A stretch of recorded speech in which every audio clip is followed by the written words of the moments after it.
Hello, I am joining you at not really the tail end of an attempt, but the tail end of kind of a farming/scouting expedition. So allow me to explain. I have been... I made another attempt at this mission, where I basically tried to bust in through the top. And the top is every bit as well defended as the bottom, possibly even more so. So that was quite a failure.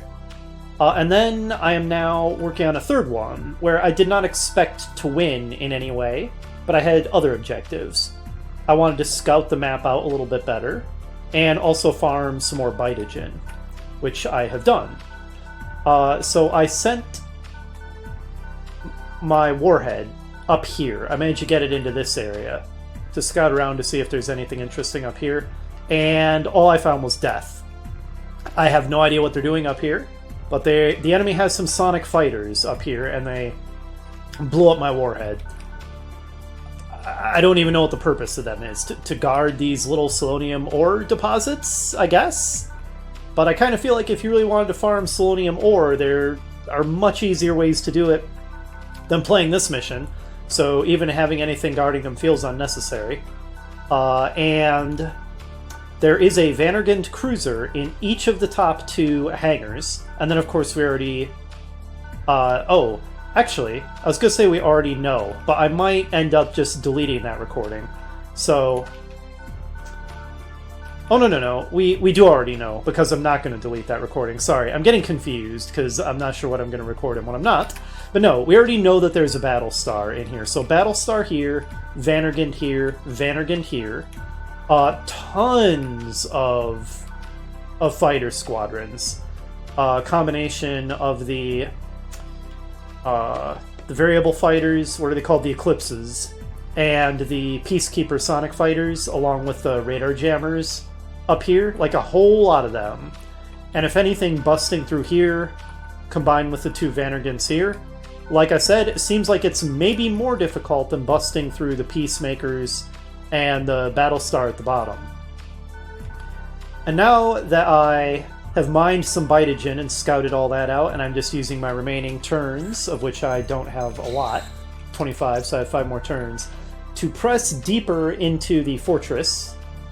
I've confirmed that there are a bunch of mechs swarming around in here, although they're honestly not that difficult to destroy using forces. Forces are really good against them. And I found the spoils. And if I had been saying there were 2, because I feel like I thought there were 2 for a while, I don't think there are, actually. I think there's just 1. So, anyway, here it is. I don't yet know what it is, but we're about to find out. Now that we're in here, let me go ahead. I've obviously been playing with animations off as a time saver, but as long as we're doing a little bit of a recording here, let's go ahead and turn animations on, and, I don't know, play out the remaining 5 turns on screen. This obviously is a failed attempt, but let's just see what happens. I have a variety of charge cannons ready to go. I also built another warhead, because warheads not only have the desync, but they are quite fast even without the desync, and I figured out that the type of force you can equip to a warhead is a Type C. So I built a single Type C force. And those take a lot of bitogen, like 100. And so that's why I wanted to farm more bitogen, so I can make more of those Type C forces. Because I think I'm going to want more of those warheads, because they're high speed and their desync might end up being pretty important to the strategy I ultimately end up using to clear this map after all, even if I can't use them to cheese through this wall and occupy the control room. I have other plans for how I might be able to make good use of them. We'll see what those are in the future, if they work out. I sure have a lot of ready-to-go wave cannons. I've taken a fair number of casualties, but the sheer number of enemies I've obliterated is just unbelievable. I guess we'll see that at the score screen. Yeah, sort of a wide assault does not work out, because I just kind of did a broad assault against all 3 hangars. And, like I said, I killed a whole lot of enemies. Like, a whole lot. But it just used up all my time. So that's not really a viable strategy, a broad assault. Just like Hiroko says, if you ask for her advice. She does say try to do a diversion. And I was kind of wondering if a big broad assault might kind of count as a diversion. That might sound odd, but what I mean is, like, maybe the enemy would really counterattack me in one spot particularly, and then in another spot, perhaps I could then use that to push through, but that doesn't really work. So if a diversionary tactic is the best, as Hiroko suggests, that's not the way to pull it off.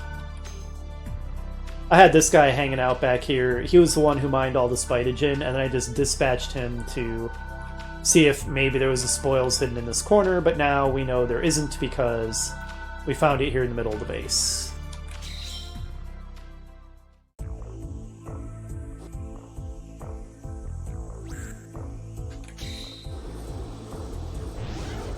I do really like the beam swords and the heat axes. Wow, that was a lot of damage on those mechs.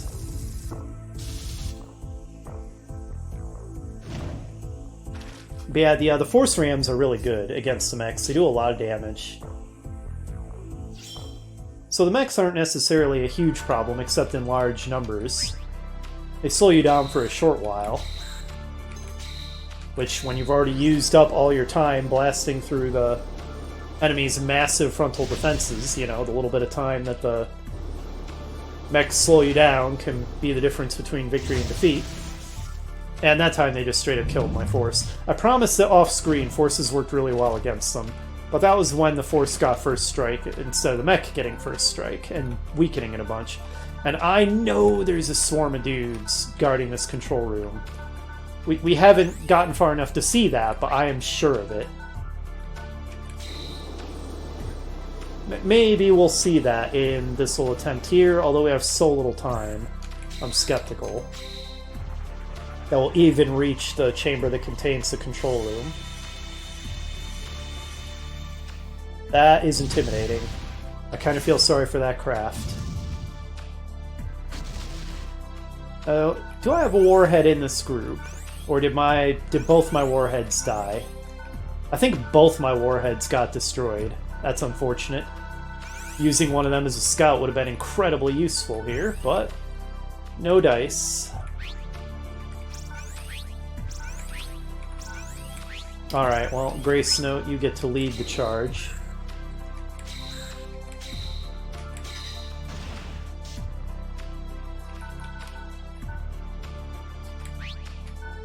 I don't know if I want to even attach it to forces, because it's such tight quarters in here that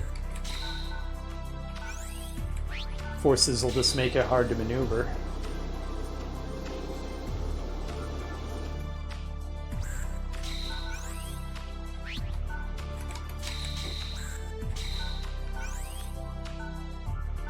Let's see, who has the worst fuel problems?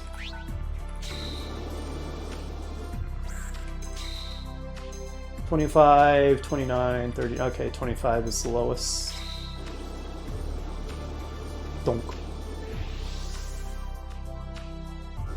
I know I already complained about this, but I do feel like this mission has lost opportunities for really cool looking map backgrounds for the animations. Why they did not make this a cool looking starship graveyard like the first level of R-Type Leo is totally beyond me. And the inside of the fortress is cool, but looks kinda plain. You know, there's nothing too amazing looking about it. It doesn't look terrible or anything, it looks fine, but nothing spectacular. So yeah, as far as the backgrounds for the map animations go, this is actually one of the duller maps we've seen. Considering the outside is just empty space with little brown space dust scattered around.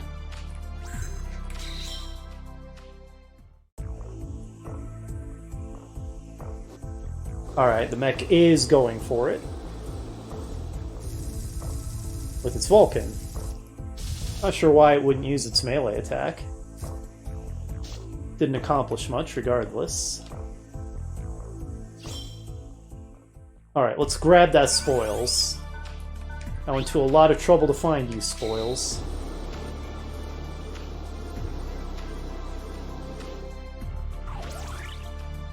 positron cannon. So is that... I wonder if that's gonna let me make... And we got oppied with a beam sword. So yeah, there's quite a few mechs. Definitely enough to slow you down once you get in here. But I wonder if that's gonna let us make a battleship or something. Well, we'll find out. Anyway, conveniently, I can beam cannon them right in the face. Excuse me, wave cannon. Alright, go ahead and finish the job on these guys.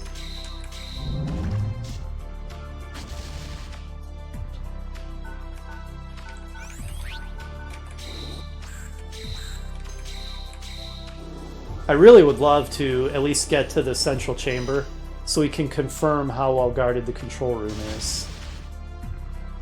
Maybe we'll get there. It's gonna be tight. You know, this is close to a successful attempt. We've got 3 turns left, and I actually have my POW armor here. We're not going to succeed. We don't have enough time. Make no mistake about that. But it's surprisingly close, considering I really wasn't even trying to win with this attempt.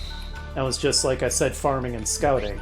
It's giving me hope that with an informed, intelligent strategy and having built up my forces a bit on the next try, that maybe I can finally pull off the win on this level, my ultimate nemesis. Now, my concern is that this isn't a difficulty spike, but like the new normal. Like, maybe every mission after this one is going to be this difficult. I really hope not. That will impact my fun in a negative way if that's true, because this mission's a slog. And if it's just like a big wall, it's a hurdle, you have to get past it, like, you know, a mid-campaign boss level, then fair enough. But if it's just like, no, now every mission is this difficult, oh my goodness. Well, like I said, slog is the word that keeps coming to mind for how to describe that, if that's how it turns out. So hopefully not, because this will be more fun if the difficulty kind of not levels out, but is reduced a little bit from here. We'll see. It does have... Confirmed! Look at all that stuff guarding the control room. I thought so. It does have the feeling of kind of a mid-campaign sort of boss mission, at least to me.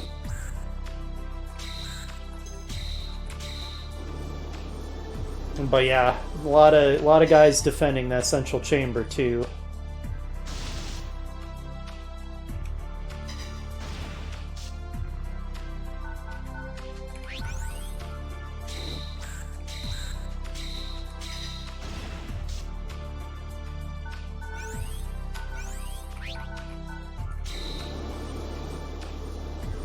We have, what, 2 more turns left after this? We'll see how much farther we can get. Wow, look at all these mechs. They're really swarming in here. That is for sure.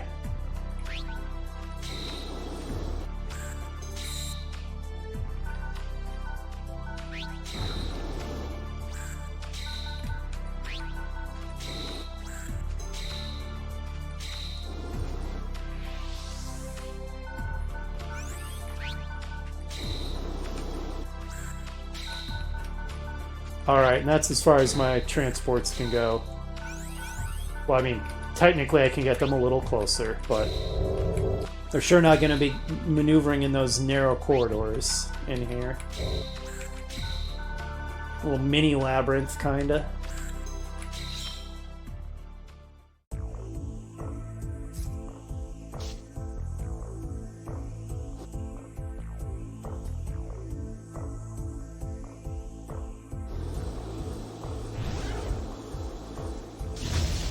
Brutal.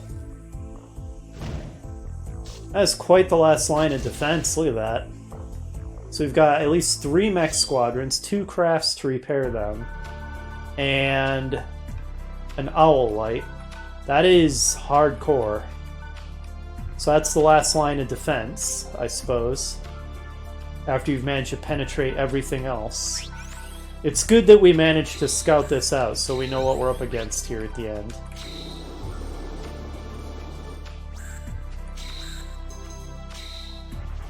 I'm glad we get to see this on video, that it didn't skip this animation. This will be satisfying. It didn't show the craft, or I think there's mechs behind it too, right? I wanted to see the mechs getting wrecked. Oh well. What can you do? I think the craft is what really needs to go. All that repairing it'll do. I mean, again, none of this matters. We're gonna fail, but you know, let's actually practice strategizing a bit. See what we can do in terms of fighting well, so that if we had more time left, you know, like another 5 or 6 turns instead of 1 or 2, that maybe we'd be able to pull out a win.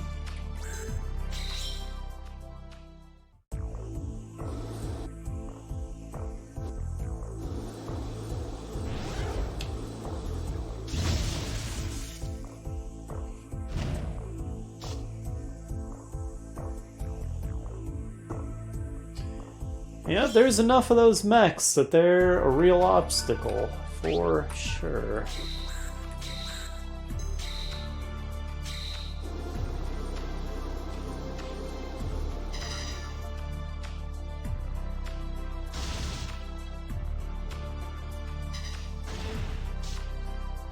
Alright, what's the next wave cannon going to accomplish?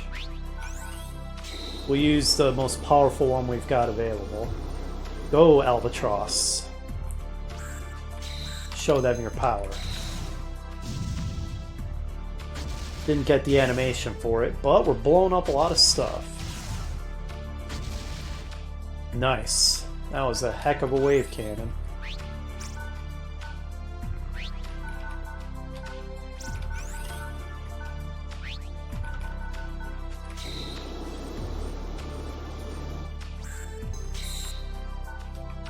Alright, still mechs swarming all over.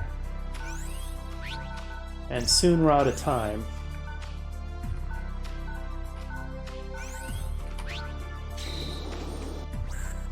I do feel that this mission would be more fair with 40 turns, or even 35. 30 is an insanely tight time limit. To the point that it feels kinda overwhelming. Such a difficulty spike. Final turn. We're about to lose, I think. Sure, I'll watch you. Oh, you have the heat axes. Hey, my owl lights survived. Wow, there's so many. Okay, yep. And there's our mission failed. That is quite the final line of defense. Yeah, like I said, I mean, the mission already looked overwhelming just from the massive first and second line of defense. And then they have that huge army of mechs guarding the control room. After your morale is already feeling kind of crushed, then you discover that as the final line of defense. And that was what got me to throw in the towel a couple years ago. And it's still intimidating, but if we'd had another 5 or 6 turns, I think we'd have had that. We certainly would have been able to fight our way through that eventually. We would have won. So time was the factor. So if I can be more efficient by about 5 turns, which is a tall order, that's a lot of turns. But if I can do that, we can pull off this win. And I have some ideas for how to potentially make that happen. Look at that, I killed 35 of their units. 5-to-1 kill ratio.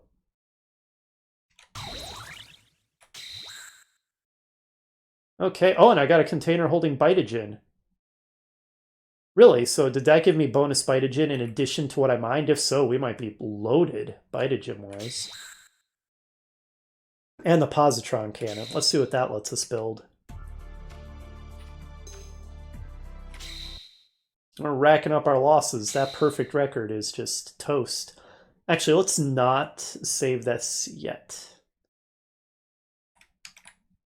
Not yet. Not till we win.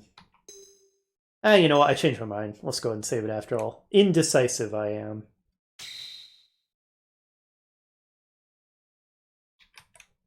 There we go. 提督、どうなさいますか？提督、報告します。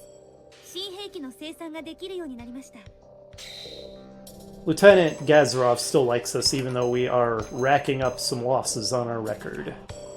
I don't know exactly what it is that controls how much the different adjutants like you. I assume it's basically based on the decisions that you make during the journal entries, but I don't really know anything for sure about how that mechanic works. And I don't think there's ever really a gameplay effect that you get based on it. I think it's purely just for flavor, but that I'm not entirely sure either. Anyhow. Okay, yep, the positron cannon lets us make a dreadnought, the Heimdall. Former Coalition main dreadnought scheduled for decommission but brought back to serve in operations recently, still fully functional. 260 hit points, and it just shows it's one weapon, but I'm pretty sure that thing is loaded with weapons, and it can carry up to 5 units. Now, I think it takes up quite a lot of space, but because it can carry 5 in its hangar, it might be worth building that thing, except I can't. Because it takes 650 selenium. I would have to farm a lot of selenium to build that thing. Well, it's something we can consider if we're really desperate. So other things that I'm interested in doing. Oh, I can build the Cross the Rubicon now. That's quite interesting. So, the Cross the Rubicon. It's a fighter with enhanced abilities when attached to a fort. Well, that's all of them, so that's not that's not that informative. But basically, it incorporates more Bitotech than normal. That's why it's called Cross the Rubicon. Okay, so it requires, is that the Albatross? Only 20 Selenium and 20 Ethereum. Oh wow, look at all that Bitogen we've got now. We are not hurting for Bitogen. I guess we did get some for getting that spoils in addition to all that I mined. So that's useful. I assume it's probably strictly better than the Albatross, right? I don't know that for sure. Blast Wave. Charges in 4 turns. Well, it's, you know, fairly standard pattern. Oh, it's got the photon torpedoes. Alright, well here's what I'm going to do. I'm going to make a save state here. Make sure I've got the slot I want. I do. Just in case I decide, oops, I did the wrong selection in my emulator. There we go. Okay, just in case I decide that I don't want to cross the Rubicon after all, I've made a save state so I can revert. Let's go ahead and build it. Alright, so Anderson is now in the Cross the Rubicon. Hopefully it still uses a tentacle force. Not sure where it says that. But I can experiment with that off screen. And I would also like to, since I am absolutely loaded with Bitogen, let's make at least one more Standard Force C that we can attach to the warheads. Oh, what's this Flexible Force? That's interesting. Is that what we attach to the Cross the Rubicon? I would assume so. Tentacle-equipped force from a separate line than Tentacle Force. An increase in vital parts catalyzes the power of its laser weaponry. I would assume that that's what we attach to the Cross the Rubicon. It does take 100 Bitogen. So it's a good thing we got so much of it, because I'm going to be spending a lot. Let's go ahead and make one. And the force device we had, the Wabi, on the Tentacle Force will assign to this new force, the Flexible Force. I assume that attaches to the Cross the Rubicon. It would be very strange if it doesn't. Okay, and then, like I said, I'm going to make, at a minimum, one more Force Type C.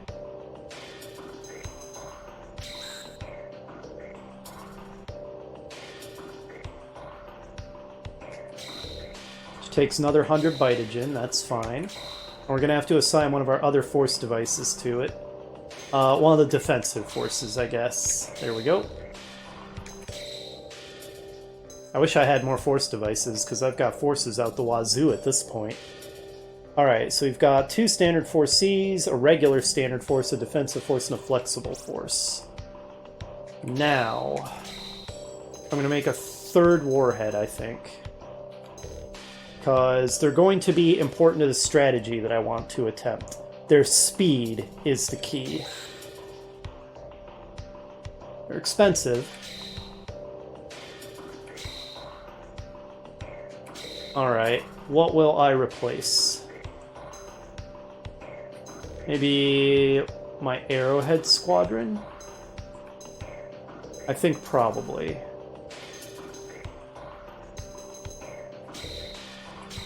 There we go. Man, I have way more fighters than I have pilots, too. Okay, so now I've got 3 warheads. And 2 forces I can put on them. There's one other thing I'm considering making. Seeing how insanely expensive the Heimdall is, I'm going to hold off on that. But what I'm considering, and I can apparently no longer build it, is the Nidhogger. And then upgrading the Nidhogger to the Hrassvalgur. However, I don't have enough Selenium for that. So, what I might do is mine some more Selenium off-screen. We would need 250 for that. And then for the Hrassvalgur, we need another 50 Vitagen, 50 more Selenium, and 50 Ethereum. So if we need 50 Vitagen for that, and 100 for one more Type C force... Maybe I'll hold off on that, though. I think 2 forces will probably be plenty for my warheads. I hope so. Okay, so here's what I'm going to do. Or am I? Do I want to farm more Selenium so I can build a Hrassvalgur? I think I kind of want to. We'll see. Regardless, I will rejoin you potentially after I've done some stuff off screen, and we're going to give this mission another real attempt. And this time, I have a specific strategy in mind for how to hopefully get to that absolutely flooded control room efficiently. And, well, we'll see. Maybe we'll win next time. Let's hope so. Rejoin you in a moment. Alright, off screen, I mined some Selenium.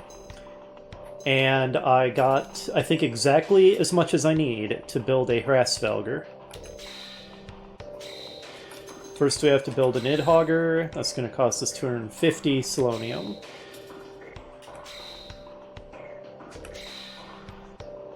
Let's go ahead and reassign Captain Walton, actually. Let's put our best captain in there. I think that makes sense.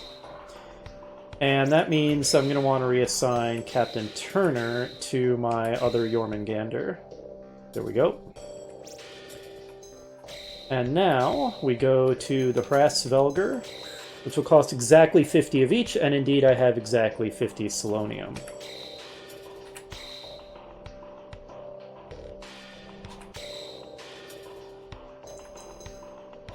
Okay, nice. Now we have a Hrassvalgur, which is better armed than the Nidhogger, and has 2 hangar slots, which means, since the Hrassvalgur itself is also a combatant, and takes up 4 hexes, we're only at a 1 hex deficit in terms of deploy space when we deploy a Hrassvalgur. And because presumably it's fairly powerful and certainly has a lot of hit points, you could maybe even argue that you kind of break even, like, you know, maybe it's worth 2 regular units. Maybe that's not strictly true, but the point is, this may actually be a unit that is worth deploying, whereas I would argue that the basic Nidhogger almost certainly is not, considering it doesn't have a hangar and it takes up so much space. Now, while I was off screening, I went ahead and temporarily switched my adjutant to Lieutenant Verano. But I think for our actual attempt on the Gerard mission, let's switch to Lieutenant McKellen. Give him a chance to shine again. 提督、ジェラルド・マッケラン注意であります。よろしくお願いします。 Alright. And with that, it is time to see if we finally defeat the mission Fort Garrod Misspelled Siege. Hello, this is Dr. J, joining you with some post-commentary. This is not something that I do very often. I usually much prefer to commentate my LPs live as I'm playing them.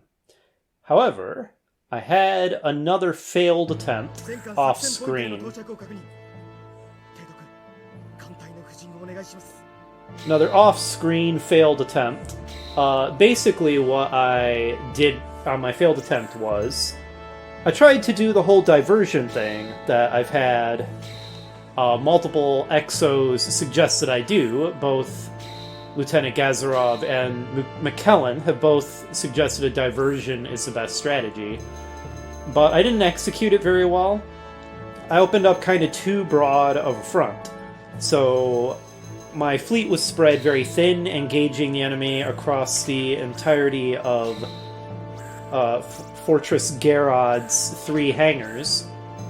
And the enemy has vastly superior numbers, so since I could not sort of focus and concentrate my forces on any one particular point, I was just getting overwhelmed on all fronts, and it was basically just a miserable failure. This is my next attempt after that, and at this point, I just didn't even know how many attempts this was going to take, and I was getting kind of tired of doing live commentary that I might just end up throwing away if it was yet another failed attempt.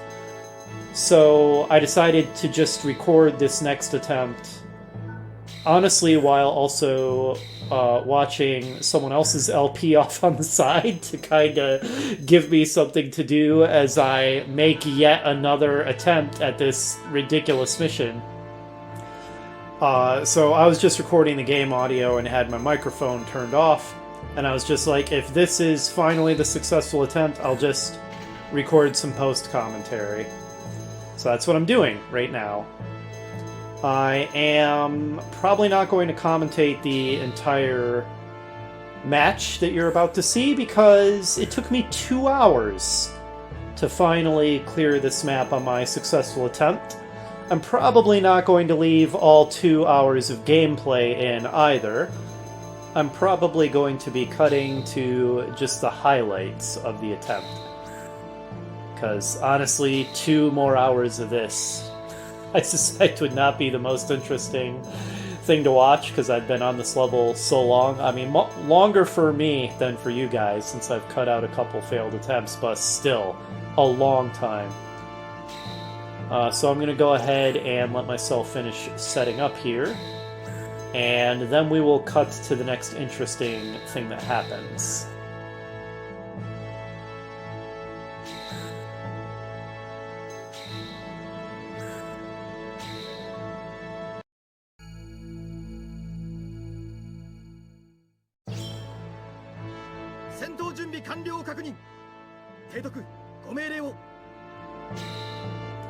So I guess first things first, let me describe the winning strategy that I finally used. Well, even before that, you may have noticed I just created a save state. Now that one was just because the setup takes kind of a long time, and if I failed right away, I didn't want to have to go through the setup phase again, so I could just quickly reload. But as it turns out, I did finally decide to just abuse save states to help me get through this mission. I know that's a little lame, I'm not really happy with having done it that way, but I was just starting to feel very done with this mission, and I don't think it's an especially well-designed mission, so I didn't feel terribly obligated to pay it the respect of clearing it legitimately. So, save scumming, abusing save states, reloading when things went really badly was one of the important aspects of what turned out to finally be my winning strategy for this map. Another important aspect was my actual approach, beyond just kind of cheating by using an emulator. And that was that having, tried penetrating the fortress every way possible. I had concluded that the bottommost approach really was the best, and that diverting any of my fleet to either of the upper two hangars is not a good idea. You just end up provoking a lot of enemy forces and taking losses unnecessarily. So I move my fleet downward, kind of hugging the left side of the map, and then I'm going to move my fleet to the right, kind of trying to keep them as low as possible. Although I do send my 2 decoy transports a little bit higher up than that, to sort of tease out some of the enemies in the lowermost hangar, give them something to shoot at besides my actual forces, which is kind of the extent of the diversion I did, although I did eventually end up also diverting my destroyer and my Grace Note and its attached force to the lowest hangar to deal with the enemies there, as well as my decoy transports, and then the rest of my entire fleet is just going to be slipping underneath that hangar to deal with the enemy forces underneath it. But you don't need to watch me meticulously moving my fleet to the bottom left corner of the map, because nothing much happens and that's kind of boring. So let's go ahead and cut to where I finally start engaging some enemy forces. So here I've encountered the first of the enemy forces. A couple of Eclipse squadrons stationed just outside this, I don't know what you would call it, this outer keep thing or whatever that has the Bitogen in it. And I went back and turned on the combat animations because we're going to see some new animations that we have not seen before. The warheads equipped to their forces, as well as to cross the Rubicon, and get to see what some of their laser attacks look like. Now this first one, even though it's called a spread laser, is actually like sort of a missile or bomb that kind of explodes into like a weird laser explosion. I had a little screen tearing there because I had forgotten to resize the window to fix that, so I went ahead and fixed that right there. And then we will also see me just blowing up some of this debris in the way so that I can more easily move my transports and my destroyer through. And using my force to do some of that work as I deploy it forward to assist with taking out the Eclipse squadrons. Which fortunately are mostly just going to sit there and not really fight back in any meaningful way, so the first enemies we encounter are not very formidable. And there's the tentacle laser. Tentacly power. I mean, they're weird red zigzag lasers, but it's pretty cool looking. I do like the cross the Rubicon and its tentacly flexible force.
So having gotten to see some of the attacks on our new units, I have now skipped ahead to the point where I actually start to encounter some real opposition after defeating the token first 2 enemy squadrons here, which has already taken 5 turns just moving my fleet down to the lower left corner of the map.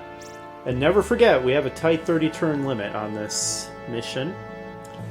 But now I move my AWACS forward to this area of debris,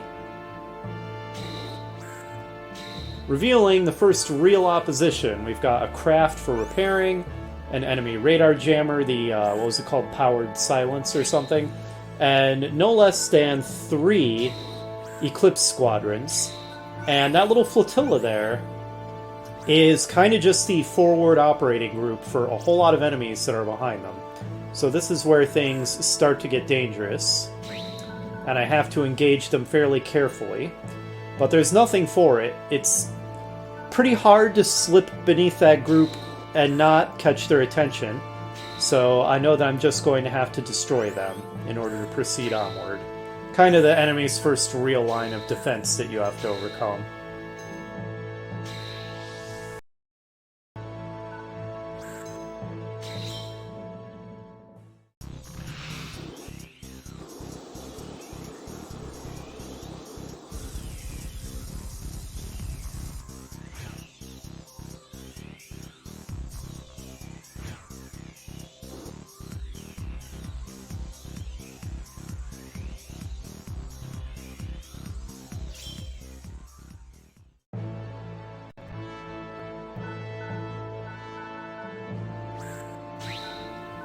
The enemy let us off pretty easy there.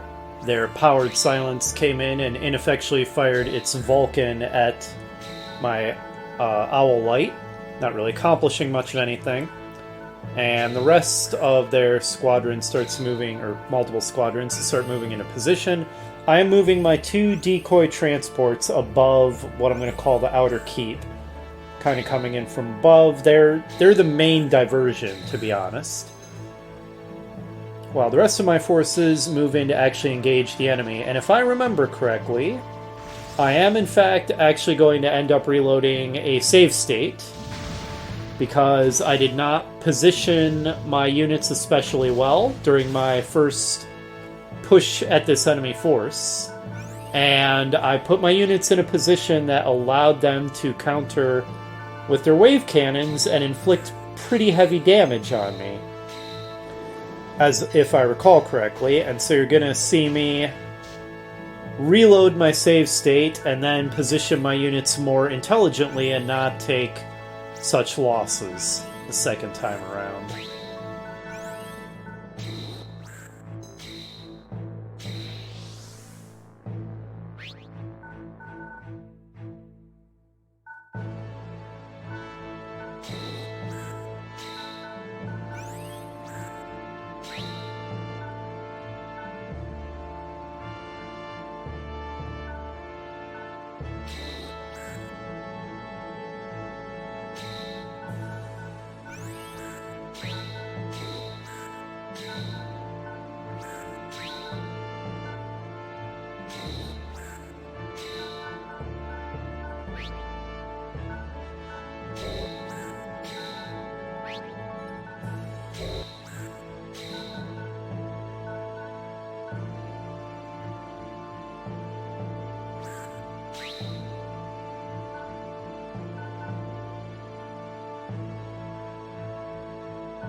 So yeah, as you can see, that was going really badly, and noping out of that and reloading was kind of the first really safe, scummy thing I did.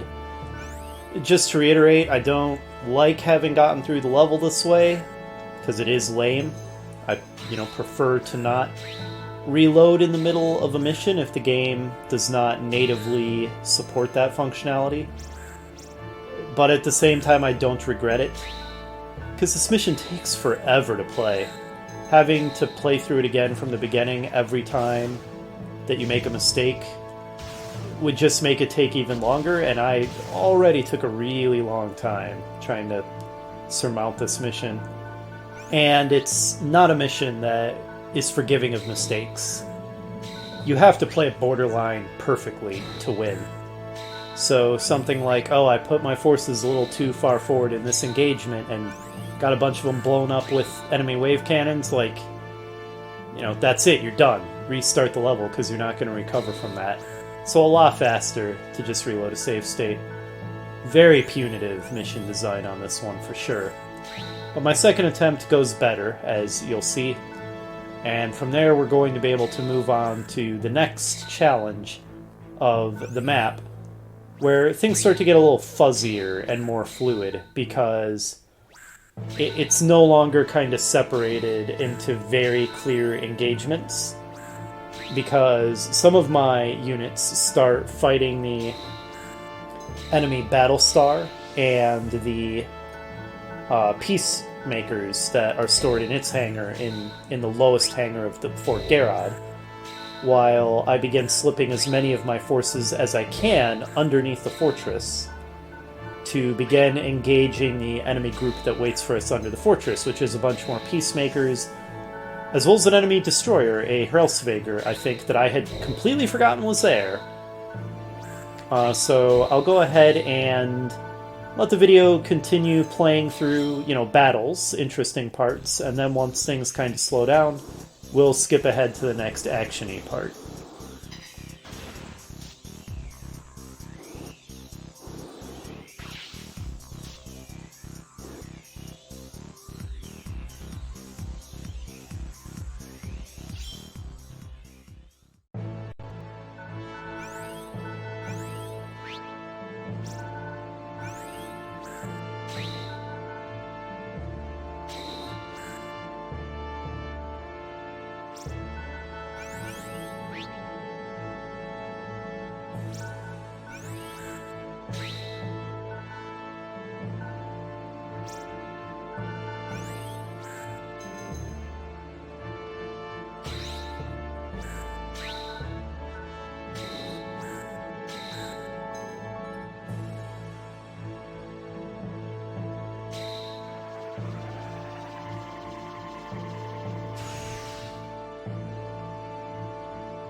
Enemy used a desync shot there, so I guess that would really messed me up if I was trying to desync my fighters through whatever part of the fortress that affected. I'm not even sure.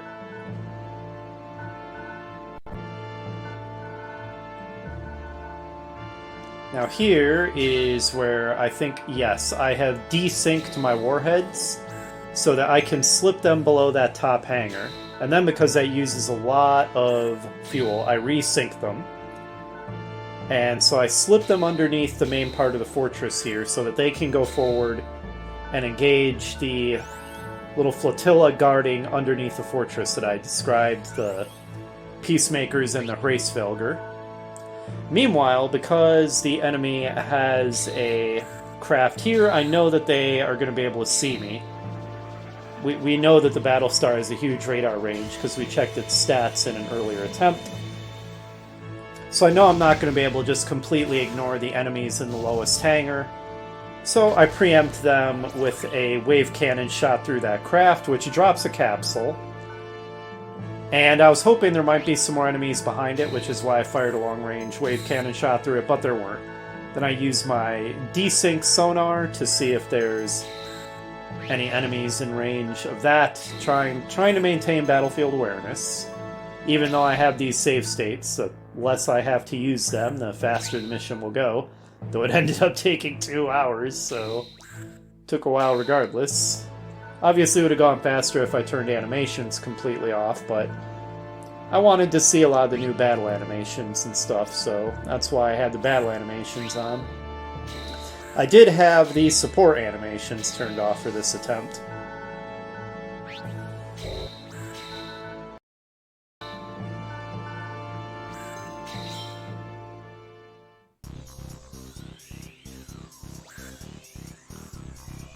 And here, I believe, is where my group of forward warheads finally runs into the enemy Peacemakers. I detached one of my forces and sent it forward as a scout, kinda. That worked out pretty well. Since the enemy Peacemakers just ran forward and Vulcaned it, rather than, you know, all of my fighters getting blown up with a wave cannon. Now these guys did end up firing a wave cannon at my force, and destroying it. Oh yeah, and this glitch happened a few times where the screen went black after finishing an animation like that. But they blew up some of their own squadrons with that wave cannon, even though we didn't get the satisfaction of seeing it on the map screen. So I considered it a worthwhile trade-off to lose a force in exchange for all the friendly fire. The AI is really stupid about firing its wave cannons through its own forces. I don't know what's up with that.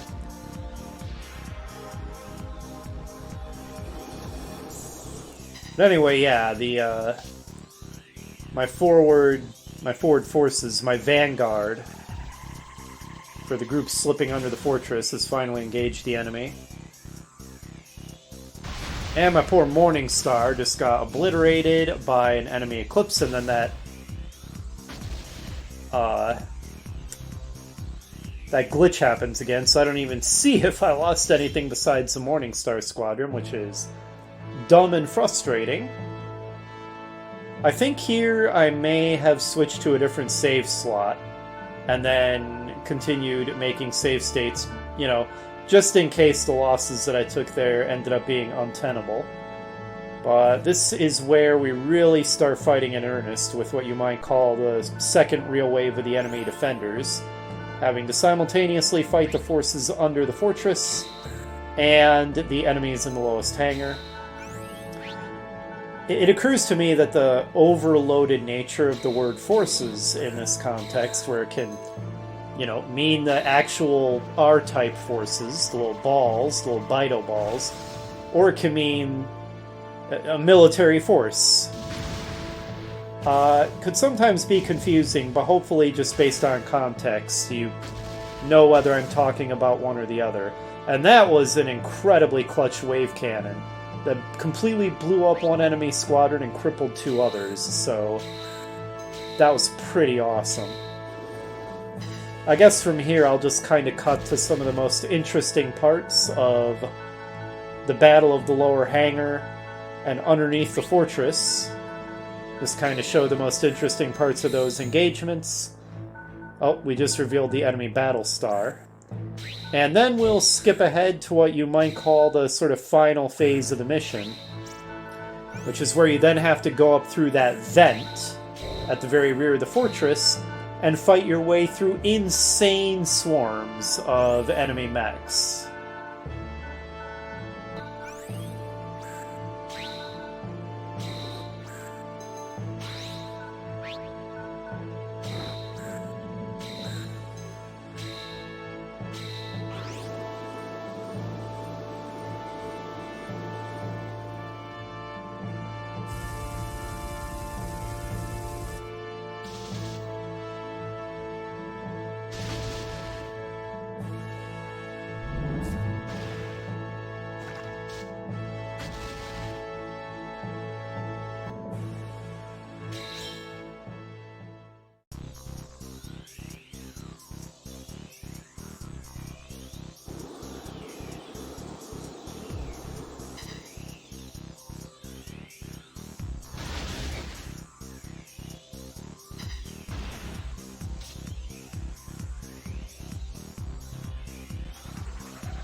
With that, we finally destroyed the last of the opposition guarding what I'm going to call the rear vent.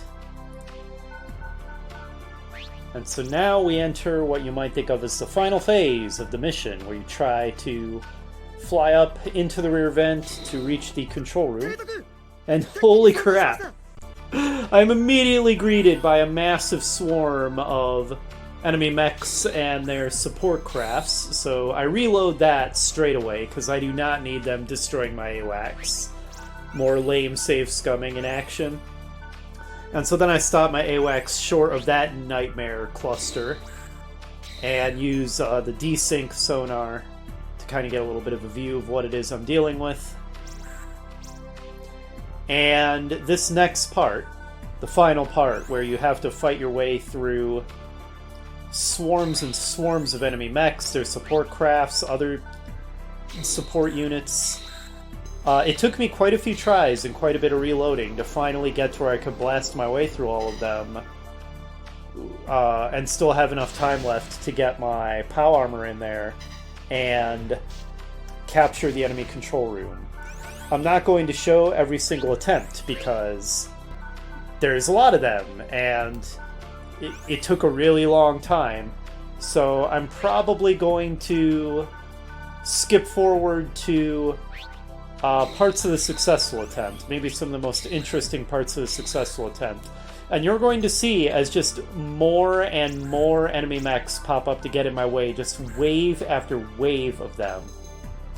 And how I try to use my warheads to desync and fly through the floor to do kind of a flanking maneuver on the enemy mechs, to block some of them, to divert some of them, to get them out of the freaking way so that I can get my POW armor to the control room in time to capture it. And that also requires a fair number of reloads, because if you do it a little bit wrong, your fighter is just going to run into an enemy mech prematurely, go out of desync, and just get its face wrecked without being in the position you needed it to be in. So it's just a mess. But anyway, yeah, like I said, I will just kind of cut to the most interesting parts of this final attempt. Know that I was gnashing my teeth and figuratively banging my head on the wall as just wave after wave of these guys kept popping up. It's just so overwhelming trying to get through all this within the time allotted.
At this point, I was glad I had my mic muted, because once that Hraesvelgr descended and joined the fight, I let out this loud "what?" of just outraged disbelief.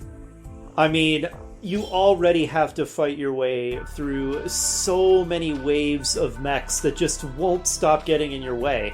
Just squadron after squadron of them, backed up by crafts and AWACS. And it's so borderline impossible getting through them in time. And then that freaking destroyer, as the icing on the cake, shows up to join the party. It's just unreal. So at this point, you can see that our time is running really low. It's really coming down to the wire. I have redirected some of my forces to just block the enemy mechs on the left from joining the fight. Like, they can't meaningfully hurt those mechs, but they're preventing them from getting in my way, is what they're doing. That AWACS and whatever fighter it is that I sent over there. And of course, my Hraesvelgr and my Grace Note are also keeping Yeah, a couple of enemy mech squadrons distracted over there, preventing them from joining the main fight as well. But yeah, I'm just desperately trying to blast my way through the seemingly never-ending groups of enemies, knowing that at this point it's incredibly borderline, and if I lose like any more turns to the enemies that just won't stop coming, that I'm not going to be able to reach that control room in time. But it's looking promising at this point, because unless yet more stuff pops out of that control room, I know that the forces that I have arrayed here are going to be enough to push back / destroy the one enemy mech squadron that's left standing in my way. That the destroyer is not going to be able to block my POW armor from being able to get on that control room, and we have just barely enough turns left. So at this point, things look promising, unless the enemy has yet more surprises in store.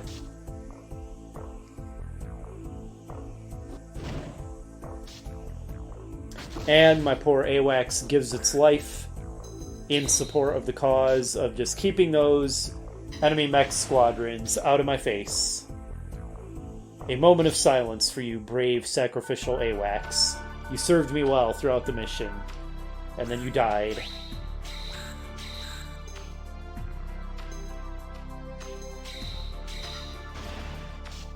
Blowing up that mech squadron was satisfying. At this point, the left group is just shooting stuff out of spite. The Hrace-Velger and the Grey Snow over there are no longer meaningfully contributing, but they're just throwing a hissy fit and blowing stuff up. Across the Rubicon. Never mind, I changed my mind about using that. But my force pushes the enemy mech back far enough that now my POW armor is going to be able to get onto that control room. I moved that squadron in to block the enemy mech from being able to hit my POW armor. And here I decide to turn on support animations, so I get the satisfaction of watching my POW armor actually capturing the control room. But remember, it takes 2 turns to do a capture, so we're not quite out of the woods yet. Because this is the first of 2 occupies that we have to do. How exactly the POW armor is taking control of the control room by doing that, I'm not sure. Maybe it's hacking it somehow. I guess it doesn't really matter. Moving more squadrons in to just make good and sure that those mechs are blocked and can't interfere with my capture attempt. And then bringing up my transport to block more mechs from coming from the left, since my AWACS that had been blocking them and the other squadron that was blocking them had been destroyed. But the transport will be able to hold them back. And finally, I have to deal with the destroyer and prevent it from ruining the party. Across the Rubicon is up to the challenge. It blocks the way and fires its missiles to do a little damage. And that fighter group moves in to join it.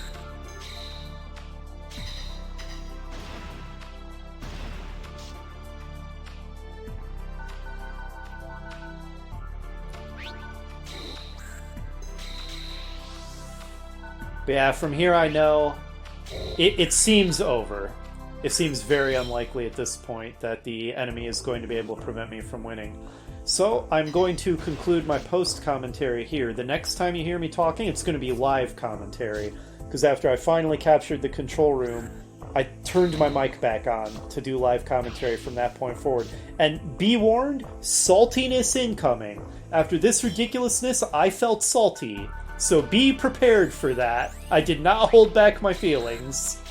Alright, rejoin you with live commentary in a moment.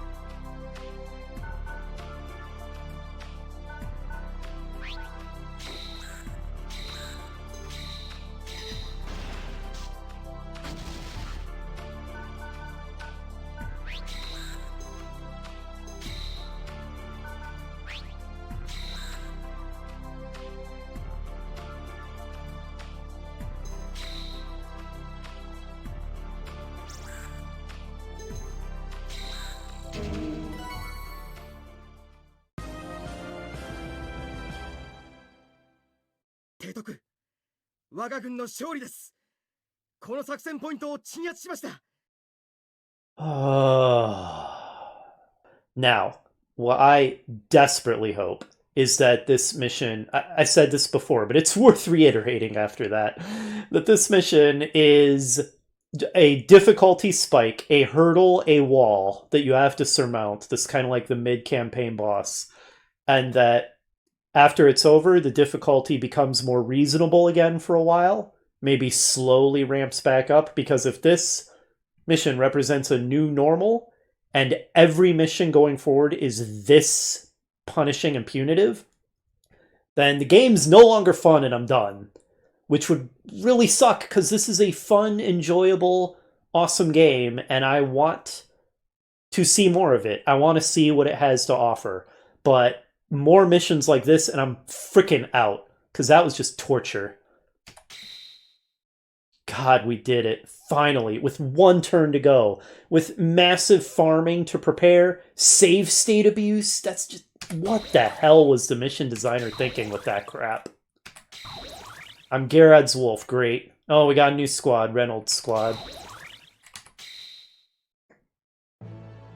We had successfully taken back the military fortress Garrod from Granzella. The crew cheered loudly, or cursed angrily, as the case may be. The remaining enemy forces rapidly scattered away. Lieutenant McKellen asked for orders on the treatment of the prisoners of war. Oh man. Here we go again. So this is the second time we get this choice. You know, ordinarily I'd be in treat fellow people well mode, but after that slog, I'm going down one level of mercy, and I'm going to treat them as POWs. Handle them per the treaty, I said. The crew warily began to lead them to the waiting room. Be glad that's all I did, you slime.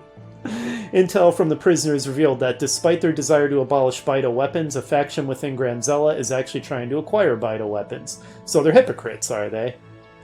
This is a startling discovery. A certain faction is securing Bitogen to make Bito weapons and is actively engaged in the development of Bito weapons, it seems. Directly related to this, the report on the Bito R&D base Galp 2 mentioned that only a small part of Bitogen still remains. Are our goals and ideas not the same if they make use of it? If only that were true. Anyway, Granzella is not the united monolith we thought it to be. Another order came in after sending our report. Heavy Bito activity was detected in the ruins of Saturn base grid. We are summoned there to investigate. Only a small force will stay behind to defend the fortress after our fleet has left. Yeah, great! Great, after we sacrificed an entire fleet and drove me, Dr. J, half insane, let's leave only a token force behind so the enemy can capture it again. Good call. Yes, save. Let us never have to do that again. Oops, I forgot about the confirm switch. I really hope that if they do release the remaster, that they do a little balance tweaking on some of these missions and make them a little less ridiculous. Because I do want to play the remaster when it comes out. This is kind of in preparation for that. Which would mean playing this mission again, so I sure hope that they realize how stupid it was. And, I mean, just give the player 5 extra turns to complete the objective, and suddenly the mission goes from incredibly stupid to just very punishing, but more enjoyable, at least. 40 turns would be even better. Then it would be completely fair.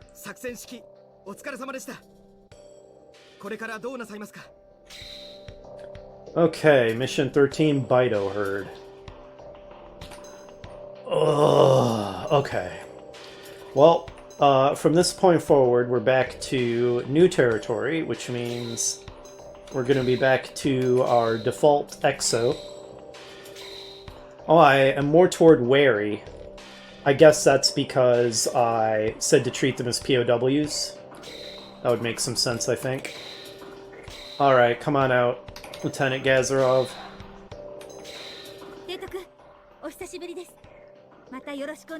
Oh, thank you for comforting me with your sweet waifu vibes. I need it. Okay. Well, that's gonna do it for this one. Sorry for the little explosion of saltiness there at the end, but it was my true feelings. It was my authentic reaction.